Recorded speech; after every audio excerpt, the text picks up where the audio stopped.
Ko za mu san sunan malamin da ke tare da mu? Sunana Alhaji Abubakar Sambawa, wanda an kai da suna Soja.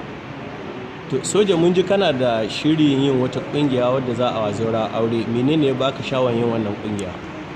To ka san ala kulli halin idan kuka samu ɓanna a ƙasa, to kamin ku roƙi Allah shi gyara muku ita, sai kuma kun sa hannu wurin gyara, nabi Allah zai karɓi roƙonku. Kamar yadda ka riga ka san ne, wato al'adu irin na banza sun shiga cikin al'adunmu na nan arewa, ko in ce ƙasar musulmi baki ɗaya. Yanzu an haɗa ma da ba ma al'adun kahiran da aka da mu ba, al'adun ma ƙasashen waje ma sun zo sun shigo cikin harkar aure, wanda yake sa aure yayi wuya. Samari na son su yi aure, mata na son su ma su yi aure, amma saboda al'adu da an ka sako da alfahari sai a biyar gagara. To ta wannan ne muka ga ya kamata mu shigo ciki don mu gyara. To ta yaya ne za mu gyara? Sai muka fito da wannan tsari da cewa da taimakon gwamnati da kuma mutanen gari sai a haɗu a tanadi wasu abubuwa waɗanda za a kiro waɗanda ke son aure amma ba su da hali don a taimaka musu. To yanzu kana son kawo mutane aure. To yanzu kayan musu tanadin wani abu wanda za su rika iyalin nan, don kasanci da iyali abu ne mai wuya.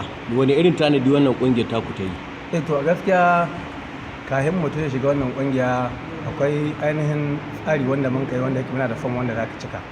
A cikin fam din wanda ke neman wannan kungiya sai ya tabbata yana da aikin yi ko kuma sana'a, yakin yana da gida ko gidan haya. Ba wai kowa ne ba, yakin nan mai mata ɗaya ne ko kuma wanda baya da mata, domin wanda yake da mata ɗaya ana taimaka masa shi ta biyu, mai yiwuwa yana iya ci da mata biyu amma bai da abin yin aure. Yakin nan wanda yake baya da mata, inda yana da aiki ko kuma yan sana'a da yake yi, akwai hanya gwamnati da kuma jama'a masu taimako sun tanadi ainihin kuɗi musamman waɗanda za a aurar da koful, za a kashe mutum mata da miji za a kashe masa 300,000, wanda yake ita macen gehenta za a kashe mata 200,000 ta hanyar gado da katiwa da kuma kayan dafa abinci. Shi kuma namijin za a kashe mai 100,000 a yi masa tufafin anganci, a biya mai sadaki, dan kudin sun ka rage a baya kara ga sana'ar da yake yi kuma mai sana'a. To a ƙarshe shi za ku fara yin wannan ƙaddamar su launching din wannan? To a halin yanzu mun riga mun fara, muna nan muna sanarwa ga kafafen watsa labaru domin mutane masu hannu da shuni, 'yan siyasa da kuma gwamnati su jiya don sa irin taimakon da za su ba su da a gudanar da wannan. To mun gode. Masha Allah.